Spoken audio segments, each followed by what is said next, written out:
சாரீரத்துல தியாகராஜ சுவாமிகள் பாடியிருக்காங்க, கீர்த்தனையில பாடியிருக்காங்கம்மா.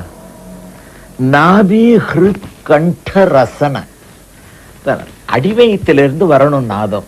அந்த நாதம் அங்கிருந்து கிளம்பி ஹிருதயத்தோட கலந்து கண்டத்துல வந்து நாசியோட முடியணும். அது என்ன அப்படின்னு பார்த்தா சுருக்கமா ஓம் அப்படின்னு சொல்றது. இந்த அகில உலகமே இந்த ஓம்காரத்துல தான் நடந்துகிட்டு இருக்கு. அந்த ஓம்காரத்தை எப்படி சொல்றது? வெறும் பாருங்க, அடிவயத்திலே சொல்லி பார்க்கலாம். ஓம் அசிங்கமா இருக்கு. ஹிருதயத்துல கலந்து ஓம்னு கொடுக்கிறோம். இதே இங்க சொல்லும் போது ஓம்னு வருது. நாசில்ல வெறும் நாசில சொல்லலாம் ஓம்னு இருக்கு. அப்ப இங்க நாலும் கலந்தா ஓ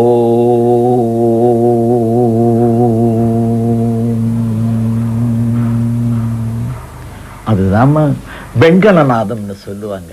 வெங்கலத்தட்டுல ஒரு கட்டையை வச்சுக்கிட்டு எட்ஜிலேயே சுத்திக்கிட்டே வந்தா ஓங்காரம் தான்மா கேட்கும். திருப்பதி வெங்கடாஜலபதி கோவில்ல போனோம்னா அந்த மணி கண்டா மணி அடிச்சுக்கிட்டு இருக்கும்.